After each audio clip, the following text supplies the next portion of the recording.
Hello, welcome to the Trading Bell. I'm Noki Kimboy. Yesterday was the International Women's Day. Very critical to look at the milestones we've made, not only in the corporate world, but also in our personal lives. I mean, if you compare the life that your grandmother lived, the life that your mom lived, the life that your daughter is living, and the life that your great-granddaughter will be living, is there a sort of improvement? As the story that we are outlining today, the challenges that we've had to overcome in the world of equal representation, not only in the workspace, in the corporate world at large. And today I'm honored to speak to one incredible gentleman, Mr. Mwangi Githaiga, who is the Managing Director, Kenya Women Microfinance Bank. Thank you, Mr. Githaiga, for joining us right here on Trading Bell. I mean, looking back at the progress when you talk about women empowerment and women representation, first of all, the formation of Kenya Women from the source was one of those steps, but I believe was a game changer.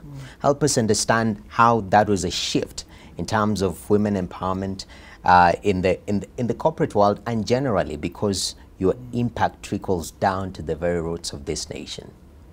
Thank you very much. The women empowerment agenda has been there since when we were children, and you remember the Beijing conference stories and all that.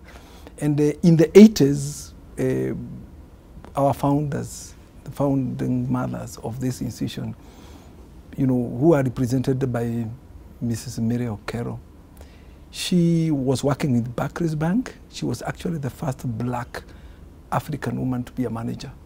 And she discovered from her story that it's not easy for a woman not to work just in a bank, but even to access banking products and services. And she discovered that even if she tried to do women empowerment within the bank, there were inhibitions that were in place that denied women to have access. A woman could never have access to a credit card because she doesn't have an ID. And she doesn't own an account anyway. So at that point, she needed a spouse card. And you can imagine, you are talking about 52% of Kenyans' population being dominated by 48%. Either you need your husband to accompany you to your bank, or you need your father to do that. So those were the issues that were put on the table, and our founding mothers felt that it was important to have a women's bank in place. So it's been a journey from 1981 up to now. The issues that were being addressed then have changed in terms of form and intensity, but basically they remain the same. Women have no access to collateral. Only about 19% of the title deeds in this country are in the names of women. The rest of them are in the names of men. Even with the change of the law, where we said women can inherit land from their fathers, inhibitions are put in place through cultural methods. So the discrimination, the excluding women to participate in the economy, it's been there. And not just the economy, we are talking about even the political environment, because a person who is economically disempowered cannot participate in the political arena. And those are the issues that we are dealing with. KWFT then was formed in the early 80s. It has gone through very many motions, and we are represented in 45 of the 47 counties. We are still looking ways of entering Wajir and Madera. But because there are women who are there who need the services. 80% of our business is in the rural area, because majority of the women who we would like to retain in the rural areas are out there. And our idea and our agenda is to curb the rural-urban migration, because you understand that in rural-urban migration, people migrate to the urban areas to look for opportunities. When they end up in the slum areas, women and children are the ones who suffer the most. So we feel that is not a correct approach. We need to take development to the people. So that's what we've been doing, and we've been doing it religiously. We work with about 800,000 women across the country. We have served many more, but we give credit, and we also give financial services. Very important. because you've mentioned the issue of collateral, which is big in the finance world. In fact, everyone is looking the issue of security. And credit is critical to the development. And you're saying that, you know, a very marginal number of women have collateral in the traditional sense that we know. Otherwise, you know, you need somebody's title deed is attached maybe to a husband's name. So it becomes very difficult. Maybe from your experience, give me the importance of financing women businesses that is so revolutionary that we really need to relook at the whole aspect of how we fund women businesses. Okay. Yeah, thank you. First of all, when you look at our mothers and our sisters and our daughters, you find that women start from, they are able to nurture.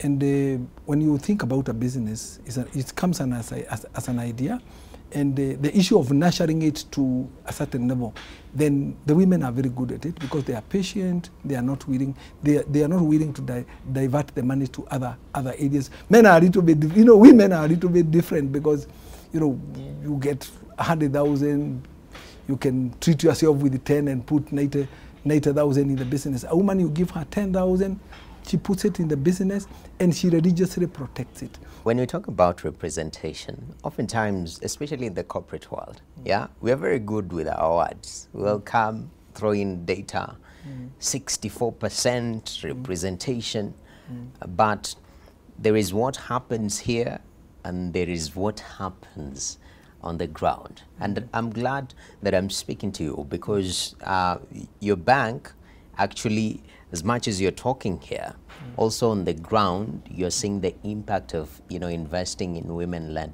businesses. But overall speaking, do you feel there is a disconnect between what you're talking about and what exactly is happening on the ground?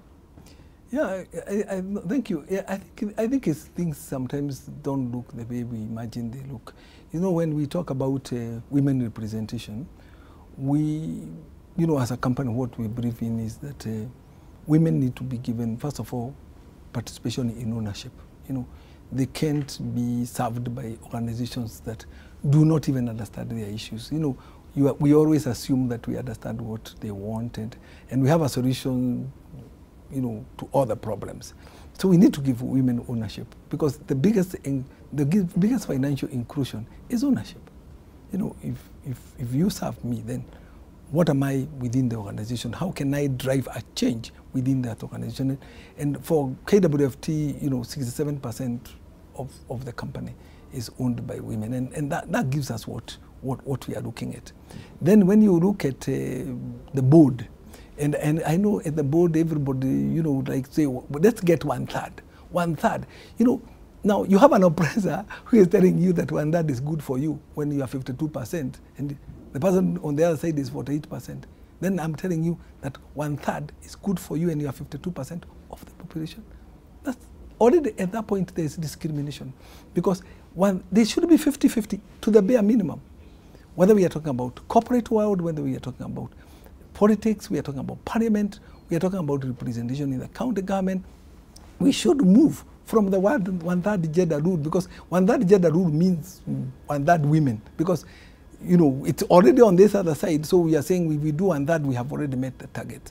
We shouldn't agree, and women should not agree on issues of being represented by 1/3 representation. There should be total and proper representation. And it doesn't matter what it takes. I think this thing has to be sorted out. And when you look at the corporate world is as bad as the political world and our government system. In fact, I think corporates are doing worse. Because even when you get to the corporate world and you go to boards, you'll find that women may be 1/3, but they are never given leadership. They never sit at the chair. They get some positions that are down there that actually box them to an activity that men don't want to do. So you find women getting together, they are men and women, they choose the woman as the secretary. But the man is the chair and the man looks after the money. So you are 1/3, yes, but doing notes. So these are things that have to be sorted out.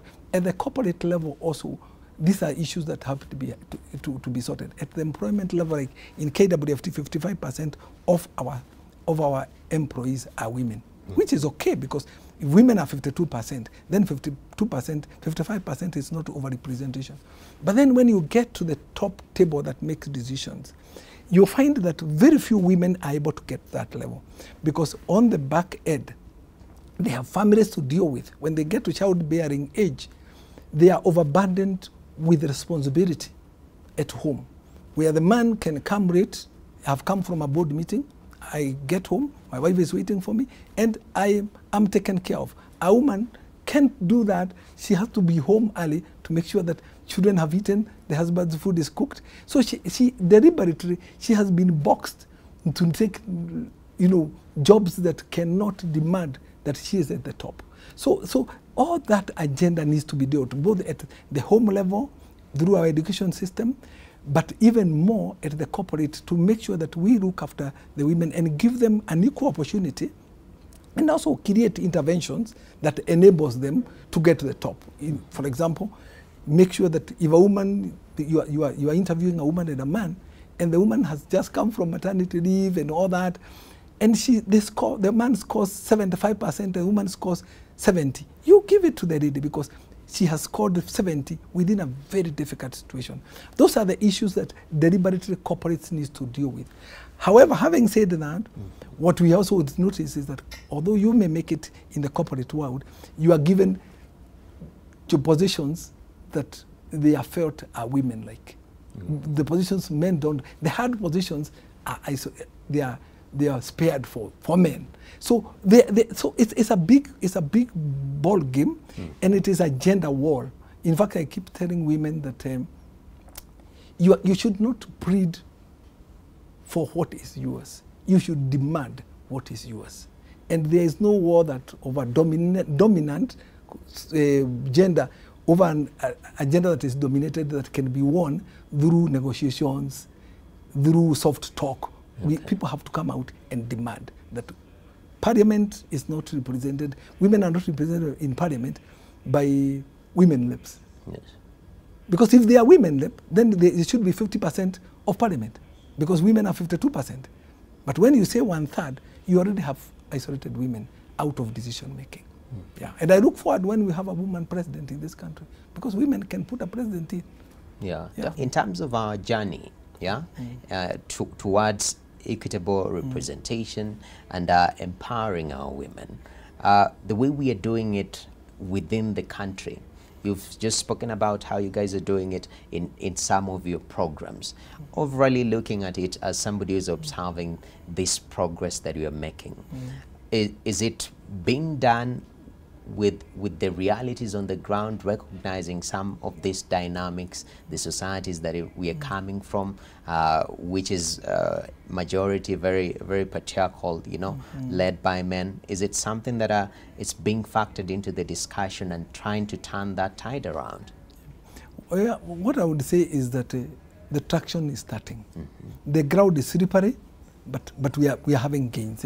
If I look at the day my mom was giving birth to us, the discrimination she used to tell me about how they were treated during those days. And, for example, if a woman was employed in a school as a teacher, and she gave birth before she is married, the solution was sack her. That was what used to be done those days. That is not there today. So there is changes, and there are more opportunities that has come around. And if I look at my daughter, and I look at my wife and my mother, my daughter is more clearer. She's willing to fight it out. She's willing to position herself. She's willing to be on the table. But having said that, when you come now to real life, very much like you educate our girls that they are equal to the boys, there are certain stereotypes that we still put on them, just like the way you deal with the children at home. When you have a small girl and you have a small boy, during birthday, you bring your daughter a doll and you bring your son a car. So what have you said? Your work is to give birth, and your work is to be the provider. You are the marshal guy. So those stereotypes have to be started to be removed, so that girls grow knowing, because nurturing is everything, that they are equal and they are able to become the engineer that can be, to become the architect, to become the doctor, and they should feel that right from beginning, there are no inhibitions that are created, because nurturing is everything. The way we were nurtured when we were young contributed to what we are today, grocery. So that whole thing is still there's still room for our parents, even ourselves, to keep reminding our daughters that they are equal. But reminding them they are equal is not the same as saying that you are disempowered, you need to be empowered. It's being given equal opportunity, being taken to schools properly, being given the opportunity to actually get out there, not giving them too much pampering, but hardening them. It's a hardening process that needs to be done. And once you do that, women have the ability. In fact, you can imagine a woman can chew, breastfeed a baby, and walk. If you ever go and find a heap of sugarcane, in one point, it was a man who was eating sugarcane at that point. The woman will do the three things. She will chew sugarcane, she will breastfeed the baby, and she will still walk around. That is how powerful women are. And you can't say a person who has that ability is a weaker person. They are stronger. They have only been suppressed. It's the shackles that were put on a young elephant when it's young. Even when it grows old, it doesn't know that it has the ability to cut them off. And that's what we need to prepare women towards. And that's my challenge to women, is that they have to overcome the challenges that have been thrown to them in their lifetime. I know, and you mentioned the biological aspect, which is a huge factor in especially the corporate world, which is very competitive, to be honest. And you are out for a year, even in the media industry, and you come, things have really changed. First of all, how do you keep up with that? And is there a corporate responsibility on the end to factor that in and make sure that at least the progress is fair at the end of the day?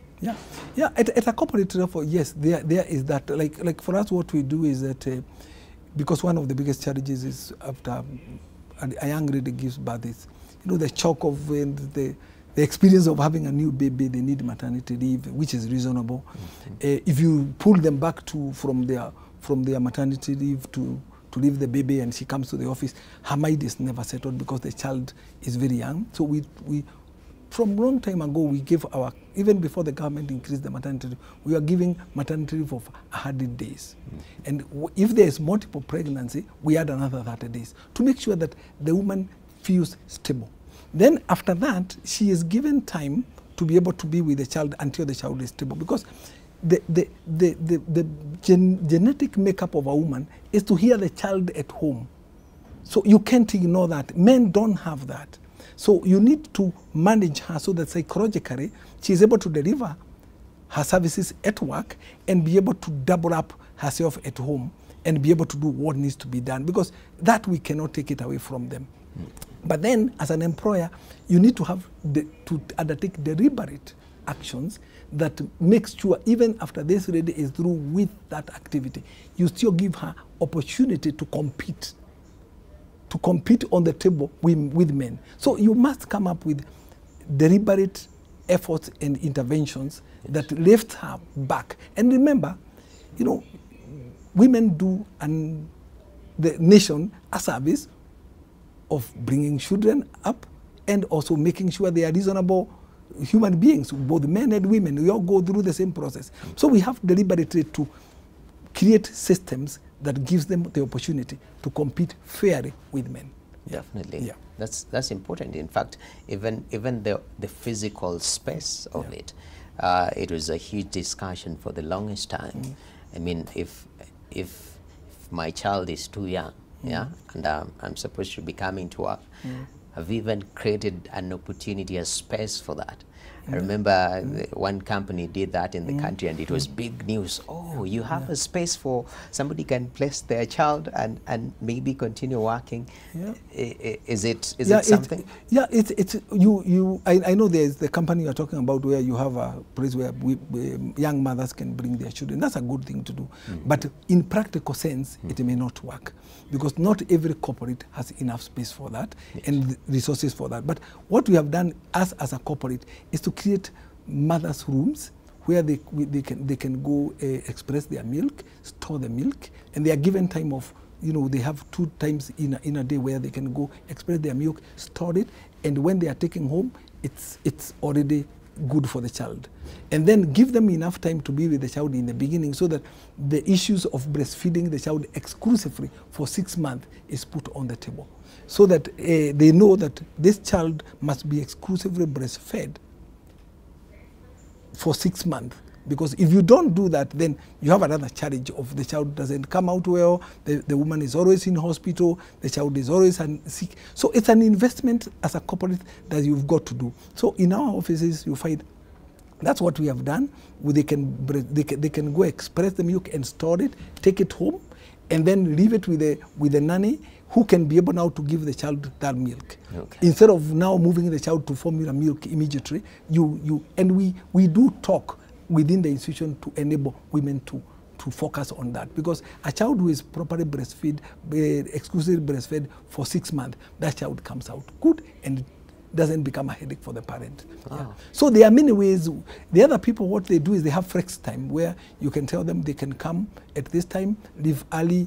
So women should still work, they should still participate in building the corporates, but the employer should create avenues that makes their work easy, and giving them an opportunity also to participate in their home issues. That's so incredible to hear that, you guys are so intentional.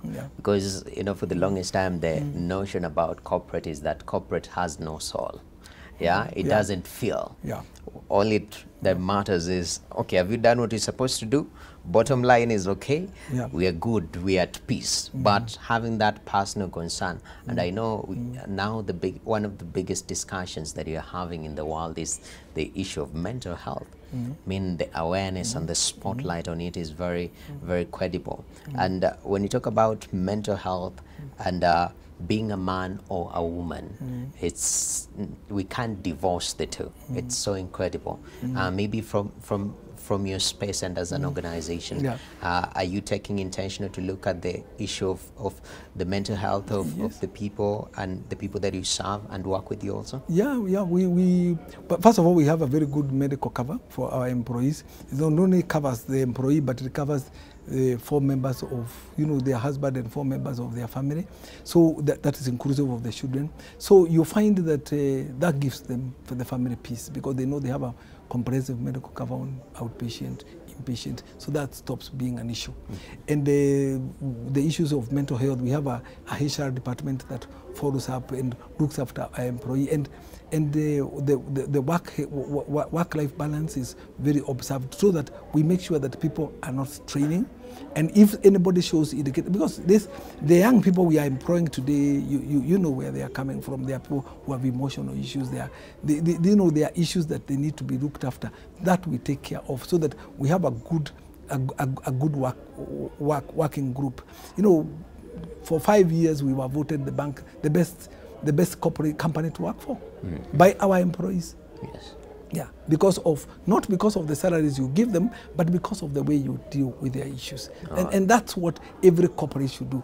Every employer should strive to be a good corporate citizen by looking after the environment, its employees, and its customers. So once you do those 3, then the rest of it, any profits you make, you can take it to the shareholder. Before you have done that, you have done the first 3, you have no business telling the shareholders you've made profit. You've ruined your employees' lives, you have destroyed the environment, and you have harmed your customers. Then you have no business saying you've made profit. Definitely. And finishing it up briefly, I know we saw the NSC ring the bell for gender equality, very, very bold steps that have been outlined. And I know we'll be in the same spot next year. And we'll have our numbers in terms of deliberations and holding each other accountable, in terms of, empowering our women in whichever spaces that we are in. As a company yourself, are there any goals that you've set that next year when we have a similar discussion, we'll have a ground and say, have you achieved 1 and 2, and why didn't you? Yeah. For me, my life is very easy. I have a board that judges me on 3 things, which is called the triple bottom line. 1, how did I impact my customers financially? Did I make them better or worse? 2nd, how did I deal with their social issues? You know, am I doing what is it? And I'm rated socially and financially. And then, how did I tackle the environmental issues? How did I deal with it? I report on 3 things. What my charge to Nairobi Stock Exchange is, please take these issues and mainstream them, make them deliverables. What is not measured is not done. If it is gender issues, let's look at corporates that are in the stock exchange and let there be a deliverable on gender balance. Thank you very much, Mr. Githaiga, for your input. Mr. Mwangi Githaiga, Managing Director, Kenya Women Microfinance Bank. And him, he says his board is 54% women. He's at peace. What is measured against in terms of his performance interest, you've heard him say, but key is that what is not measured is not done. So even when it comes to women empowerment and pursuit for equity in our society, are there goals that are set and is something done so that it's not just a ceremony every year? That's very important. That was our discussion touching on matters gender equity in Kenya, especially in the corporate space, and trickling down to the very, very people on the ground in terms of investing in women-led enterprises and women businesses. Well, with that said, that's all. But before I leave you, of course, we have our markets. Let's take a look at that.